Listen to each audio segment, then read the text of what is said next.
नमस्कार, बहुत बहुत स्वागत है आप सभी का 8 की फाइट में। मैं रविंद्र सिंह आपके साथ और आज का मुद्दा भर्ती में डमी गैंग बेनकाब। बेरोजगार युवा बड़ी मेहनत से इम्तिहान देते हैं और उम्मीद करते हैं इस बार उनका नंबर आ जाएगा, सरकारी नौकरी लग जाएगी। 4 खास मेहमान जुड़ चुके हैं, जल्दी से परिचय करा देता हूं। लक्ष्मीकांत भारद्वाज जी बीजेपी से हैं, बहुत बहुत स्वागत आपका लक्ष्मीकांत जी। नितिन सारस्वत जी कांग्रेस से, नितिन जी स्वागत है आपका। आशुतोष रावत जी वरिष्ठ पत्रकार, आशुतोष जी स्वागत आपका। प्रवीण दशोरा साहब पूर्व सदस्य हैं आरपीएससी के, बहुत बहुत आपका स्वागत है सर।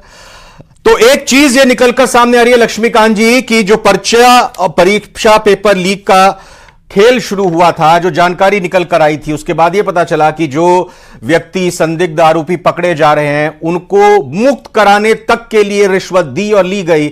अब यह मामला डमी कैंडिडेट तक आकर पहुंचा है। अप्रैल में एसओजी ने जिस रोशन मीणा को गिरफ्तार किया, इन नायाब नगीने की अगर बात करें, 14 परीक्षाएं स्टेट लेवल की और 6 परीक्षाएं सेंट्रल लेवल की, यह डमी कैंडिडेट के तौर पर बैठ चुका है। रविंद्र, ये सब तब होता है जब सरकार इन सब लोगों के साथ मिली हुई हो। और आप देखिए कि केवल एक ये घटना नहीं है, बल्कि राजस्थान में उस दौरान इतनी सारी घटनाएं घटित हुई जो सुनकर भी आश्चर्य होता है कि किस तरह पेपर लीक होते थे, किस तरह डमी कैंडिडेट बिठाए जाते थे, कैसे लॉकर से पेपर निकलते थे, कैसे सरकार के लोग पकड़े जाते थे, कैसे जांच रुकवाने की कोशिश होती थी, कैसे अभियुक्तों को छुड़ाने के प्रयास सरकार के द्वारा होता था। एक के बाद एक ऐसे कई सारे उदाहरण अभी सरकार के अंदर जब जांच एजेंसी काम करना शुरू कर रही है तो निकलकर सामने आ रहे हैं। हम सब ने देखा है कि किस तरह सरकार के लोग इन्वॉल्व थे, इसलिए ना तो केवल इनके ऊपर रोक लगी, बल्कि इनके बदरस्त अपना काम चलाते रहे और सरकार का संरक्षण इनके ऊपर बना रहा। किसी अभियुक्त को पकड़ने का जोखिम सरकार ने उस वक्त उठाया नहीं, क्योंकि सब अपने लोग थे। 70 लाख राजस्थान के छात्रों का भविष्य इन्होंने बर्बाद किया पेपर लीक करके। फिर बाद में कहीं डमी कैंडिडेट बिठा रहे हैं, कहीं किसी और को बिठा रहे हैं, कहीं लोकर से पेपर निकाल रहे हैं, कहीं बस पलट गई तो उसमें से निकाल रहे हैं, कि बस के अंदर नकल करा रहे हैं। ऐसी अराजकता पूरे देश में कहीं किसी राज्य में इतिहास में आज तक देखने को नहीं मिली, जितनी कांग्रेस पार्टी के शासन में पिछले 5 साल में। लक्ष्मीकांत जी, जिस तरफ आप इशारा कर रहे हैं, मैं दर्शकों की सहूलियत के लिए एक बार बता देता हूं, इस गैंग का सरगना सब इंस्पेक्टर मनीष मीणा जो फरार है। मनीष मीणा सबसे पहले रोशन मीणा को अपनी जगह परीक्षा में बैठाता है, पास होता है, और उसके बाद इंटरव्यू में भी डमी कैंडिडेट के तौर पर रोशन मीणा को बैठा देता है। मतलब किस तरह का रामराज चल रहा है। 2020 की मैं ऐसा ही भर्ती परीक्षा का जिक्र कर रहा हूं। वो पास होता है, उसके बाद जब खुद पास होता है, अपने दोनों सगे भाइयों, अपने मामा, अपने 2 रिश्तेदारों को भी पटवारी लिपिक भर्ती परीक्षा में करा देता है। और एक सेम यही रोशन मीणा नाम का कैंडिडेट डमी कैंडिडेट बनकर परीक्षा देता है, पास करवाता जाता है। रोशन मीणा इतना समझदार, इतना होशियार, इतना बुद्धिमान, क्या आपको लगता है कि अपने दम पर ही सब कुछ खेल खेला जा रहा था इन 6-7 लोगों की तरफ से ही, या सरकारी नौकरी हासिल की जा रही थी? मैं रविंद्र उसी और आपका ध्यान दिलाना चाह रहा हूं कि सरकार का सिस्टम इन्वॉल्व ना हो, सरकार इन्वॉल्व ना हो, तो ये सब लोग ऐसा नहीं कर सकते। क्योंकि एक जगह नहीं है, जगह जगह पर इन्होंने पेपर लीक किए, जगह जगह डमी कैंडिडेट बिठाए, और एक बार नहीं अनेकों परीक्षाओं में ऐसा किया, और आज वो सब लोग पकड़ में आ रहे हैं। आज भजनलाल शर्मा जी की सरकार में 160 से ज्यादा ऐसे अभियुक्त जिन्होंने ये सब कृत्य किए, आज वो जेल की सलाखों के पीछे कैसे पहुंच गए? क्या वो सरकार जिसके राज में सब कुछ चल रहा था, उसको ये पता नहीं था कि कौन लोग ये सब कर रहे हैं? इन्वेस्टिगेशन एजेंसी उसके पास नहीं थी, ये एसओजी उसके पास नहीं थी, ये एससीबी उसके पास नहीं थी।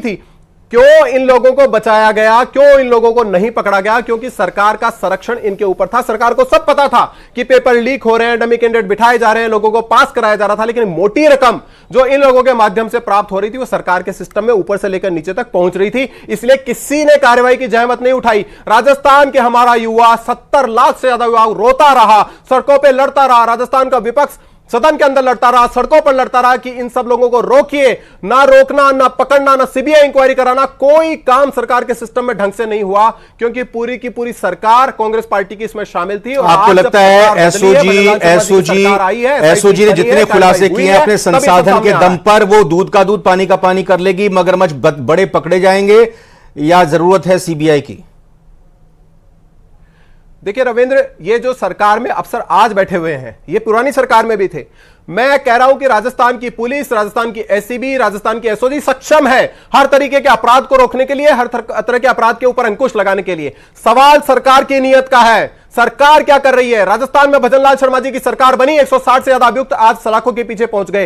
राजस्थान में अशोक गहलोत जी की सरकार थी, कांग्रेस पार्टी की, जगह जगह यही लोग पेपर लीक कर रहे थे, यही लोग डमी कैंडिडेट बिठा रहे थे, ना उनको रोक पाए ना उनको पकड़ पाए। ये जो सरकार की नीयत का सवाल है, सबसे बड़ी बात यही है। सरकार शामिल थी इसलिए सब कुछ हो रहा था, आज सरकार इन लोगों को पकड़ रही है, तो आप देख लीजिए कि सलाखों के पीछे ये मैं नहीं, राजस्थान की जनता, किरोड़ी लाल मीणा जी कह रहे हैं, वो एसओजी को सबूत दे रहे हैं। किरोड़ी लाल मीणा जी जब आपकी सरकार थी तब भी बहुत कहते थे, तब पता है कितना सुनते थे, और उसके बाद हम मैं ये कह रहा हूं वो सरकार की पे खुद क्वेश्चन उठा रहे हैं। देखिए किरोड़ी लाल मीणा जी ने तो यहां तक भी कहा है कि अशोक गहलोत पेपर लीक में शामिल है। हाँ। किरोड़ी लाल मीणा जी ने तो पूरे सरकार के सिस्टम को एक एक बाद नंगे किया। तो किरोड़ी लाल मीणा जी की बात मान ले तो इन्हीं को अशोक गहलोत जी को अंदर डाल देना चाहिए था। नहीं भाई, आप सरकार क्यों बचा रही है उन लोगों को जिनके आप पानी पी कर कोसा करते थे, आरोप लगाते थे? हम किसी को नहीं बचा रहे हैं, मेरी बात सुनिए सर। कांग्रेस पार्टी की सरकार में मैं हर बार जब इस इश्यू पर डिबेट होती है तो आपको कुछ उदाहरण दिया करता हूं कि मैं इस बात से कतई इंकार नहीं करता या इस बात से बचने की कोशिश कभी नहीं करता कि किसी और राज्य में पेपर लीक नहीं हुआ होगा, बिल्कुल हुआ होगा। लेकिन क्या किसी राज्य में सरकार शामिल है पेपर लीक में? राजस्थान में सरकार शामिल थी कांग्रेस पार्टी की पेपर लीक के अंदर। उसका उदाहरण है कि जब गोपाल केसावत कांग्रेस पार्टी का राज्य मंत्री पैसे लेते हुए रंगे हाथों एसीबी ने गिरफ्तार किया, तो जो गिरफ्तार करने वाला ऑफिसर था ACB additional SP Bajrang Singh Shekhawat, उसका तुरंत ट्रांसफर कर दिया गया। लेकिन वो जो गिरफ्तारी गोपाल केसावत की हुई थी वो उस टाइम कांग्रेस की सरकार थी, तभी वो गिरफ्तारी हुई थी। यहां पर जब आपसे सवाल किया जा रहा है कि भाई अभी तक आपने बड़े मगरमच्छ ये कहा हो, ये बताया हो कि सरकार का कोई मंत्री, सरकार का कोई नुमाइंदा, कोई विधायक उस वक्त कांग्रेस से जुड़ा हुआ इस मामले में सामने आप लेकर आए हो नाम, उसका कुछ सबूत लेकर आए हो? आप सुनिए बात आगे, आप सरकार कैसे शामिल थी वो बता रहा हूं आपको मैं।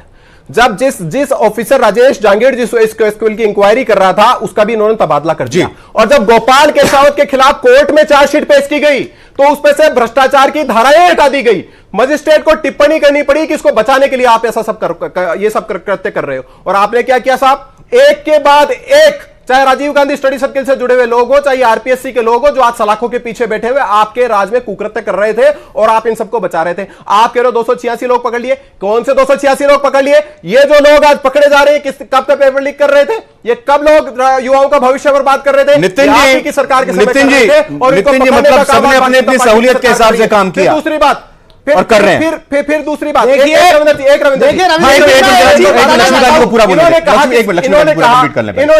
इन्होंने कहा कि बीजेपी ने क्या किया। देखिए मेरी बात छोड़ दीजिए, मैं भारतीय जनता पार्टी का प्रवक्ता हूं। किरोड़ी लाल मीणा जी की बात भी छोड़ दीजिए, वो भारतीय जनता पार्टी के नेता है। सचिन पायलट ने इसी सरकार, कांग्रेस पार्टी की सरकार के खिलाफ अजमेर से लेकर जयपुर तक पदयात्रा की थी, इन्हीं पेपर लीक के खिलाफ, इन्हीं युवाओं के ऊपर और अत्याचार के खिलाफ। तब भी आपकी आवाज नहीं चली क्योंकि सरकार में जो लोग बैठे हुए थे वो मिले हुए थे, सचिन पायलट सरकार से बाहर थे, इसलिए आपने उनकी बात नहीं सुनी। अरे तो वही तो सवाल है ना लक्ष्मी गांधी, वही तो बार बार कह रहे हैं सवाल। 10 महीने बीत गए, 10 महीने के बाद भी अभी तक एसओजी पता क्यों नहीं कर पा रही है कि सरकार में कौन कौन लोग शामिल थे? क्यों नाम नहीं लेकर सामने आ रही है? किस बात का डर है? किसको बचाने की कोशिश की जा रही है? अपनों को बचाने की कोशिश की जा रही है, पराये जो अपने लगते हैं उनको बचाने की कोशिश की जा रही है।